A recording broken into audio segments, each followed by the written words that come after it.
नमस्कार साथियों। आज का हमारा टॉपिक है बेसिक्स ऑफ कार्बोरेटर। हमने काफ़ी कुछ इस पिछले सेशंस में कंप्लीट किया, बट हमारा एक जो मेन है वो कार्बोरेटर का टॉपिक रह गया था। तो बेसिकली अब तो कार्बोरेटर का सिस्टम बंद हो गया है। आजकल जो भारत स्टेज 6 में BS6 में हमारी जो ऑटोमोबाइल इंडस्ट्री BS6 में पहुंच चुकी है। मतलब ये जो कार्बोरेटर है BS3 और BS4 की गाड़ियों में आता था। ये नॉर्म्स होते हैं गवर्नमेंट के, जैसे BS3, BS4, BS6, ऐसे BS8, ऐसे आगे से आगे आते हैं। इसमें क्या होता है, ये फ्यूल के कार्बन एमिशन के लिए एक स्टेजेस बनाई होती हैं।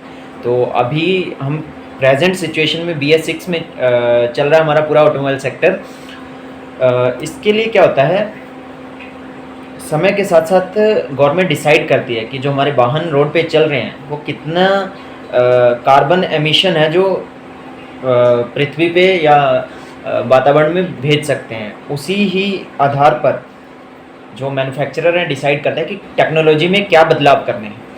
तो इसी को देखते हुए कार्बोरेटर को वाले सिस्टम को अपडेट किया गया। उसकी जगह पे कार्बोरेटर को हटा के फ्यूल इंजेक्शन सिस्टम का यूज़ किया जाने लगा, जिसमें बहुत सारे इसके आगे जो हमारा साइलेंसर है इस पर भी कैटालिटिक कन्वर्टर, इस तरह की बहुत सारे सेंसर्स यूज़ किए जाने लगे। O2 सेंसर यूज़ होने लगा।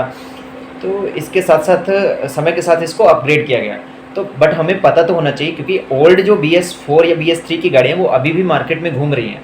तो अगर आपके पास रिपेयर के लिए आती है या आपकी ही कोई व्हीकल पुराना है, तो आपको नॉलेज तो होनी चाहिए कि कार्बोरेटर होता क्या है, उसमें क्या क्या चीज़ें होती हैं ध्यान रखनी और कैसे रिपेयर करना है। तो आज हम बेसिक्स ऑफ कार्बोरेटर समझेंगे। कार्बोरेटर है क्या। देखिए, कार्बोरेटर क्या होता है, एयर और फ्यूल के मिक्सचर को इक्वल अमाउंट में चार्ज बना के सिलेंडर के अंदर भेजता है। जो हमारा कंबस्टन चैम्बर होता है उसमें मैन्युफैक्चरर डिसाइड करता है इंजन बनाते वक्त कि हमें किस रेशो में फ्यूल और मिक्सचर को बर्निंग के लिए भेजना है, कंबस्ट करने के लिए भेजना है, एज़ पर द साइकिल या एज़ पर द टाइमिंग।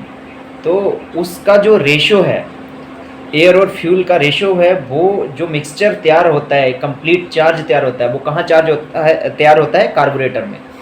तो आइए एक बार समझ लेते हैं इसके क्या क्या काम होते हैं बोर्ड। तो सबसे पहले तो कार्बोरेटर के 3 मुख्य कार्य होते हैं। Functions of carburettor.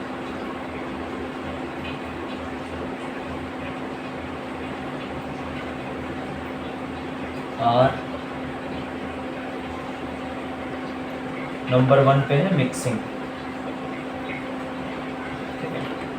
नंबर 2 पे क्या है, वेपोराइजेशन, वाष्पीकरण।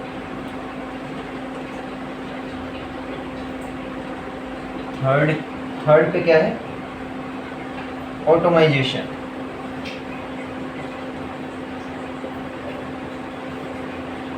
मिक्सिंग में क्या है, प्रॉपर एयर एंड फ्यूल का मिक्सचर तैयार करना as per the mixture, air and fuel का mixture as per the ratio, as per decided ratio. जो भी मैन्युफैक्चरर डिसाइड करता है उस रेशियो के अकॉर्डिंग, ऐसे नहीं अपनी मर्जी से कुछ भी रेशियो में तैयार कर देगा। Next is vaporisation. हवा और पेट्रोल का जो ऑटोमाइजेशन होता है वह गर्म होकर वेपर में बदल जाता है और इस क्रिया को वेपोराइजेशन कहते हैं। तो हवा और फ्यूल का जो, अब कोई भी चीज़ है, अब फ्यूल क्या है, जल्दी ही उड़ जाता है, पेट्रोल है जो, अब वो एक चैम्बर में है तो वो क्या होगा, वो धीरे धीरे हवा और फ्यूल का मिक्सचर लगातार गुजरेगा तो वो इवेपोरेशन भी होगा वहाँ पे। ठीक है। जो वेपर्स हैं, जो अपना ये गर्म होता है, जब भी कोई चीज़ प्रेशराइज्ड होती है वो गर्म होती है, तो वो किस में कन्वर्ट हो जाती है, वेपर्स में, वेपोराइजेशन में, वाष्पीकरण में, भाप बनती है ना। उसके बाद है ऑटोमाइजेशन। अब ये ऑटोमाइजेशन क्या है, ऑटोमाइजेशन क्या होता है, किसी भी चीज़ को जब हम, मान लो ये धार बह रही है, ठीक है, लगातार ये पानी की धार है, मान लो, इजी वे में समझता हूँ, मान लो ये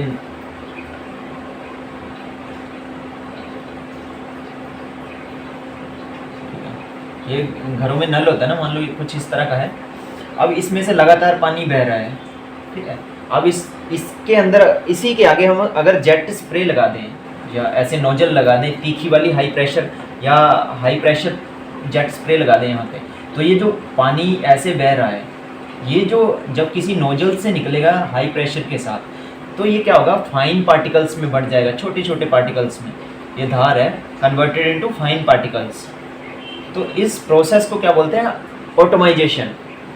ठीक है, बारीक किसी भी पदार्थ को या किसी भी केमिकल को या किसी भी सब्सटेंसेस को जब फाइन पार्टिकल्स में, बारीक कणों में डिवाइडेशन किया जाता है, तो उस प्रोसेस को बोलते हैं atomization. These are the 3 functions of carburettor: mixing, vaporization and atomization. तो पेट्रोल क्या है, एक फ्लेमेबल आइटम है, तो उसके लिए ऐसा नहीं है कि एक बार बार जब कोई चीज़ तंग रास्ते से गुजरेगी तो क्या होगा, वो इवेपोरेशन, हीट भी जनरेट होगी और इवेपोरेट होगा। तो उससे क्या है, ये वेपोराइजेशन का काम भी करता है, मिक्सिंग का काम भी करता है, and main function is atomization as per the timing of engine. तो आई होप इस वीडियो में आपको बेसिक्स ऑफ कार्बोरेटर का समझ आया होगा। अगले वीडियो में हम कार्बोरेटर की जो स्ट्रक्चरल फंक्शनिंग है, रोड मैप के हिसाब से, हम रूट के हिसाब से बताएंगे कि नीडल जब थ्रोटल दिया जाता है तो क्या क्या उसमें प्रोसेस हो रहा है। तो आई होप इस वीडियो में आपको काफ़ी कुछ समझ आया होगा। फिर भी अगर आपकी कोई क्वेरीज रहती हैं, आप कमेंट सेक्शन में बता सकते हो। चैनल को ज़्यादा से ज़्यादा सब्सक्राइब, शेयर, लाइक करें। धन्यवाद।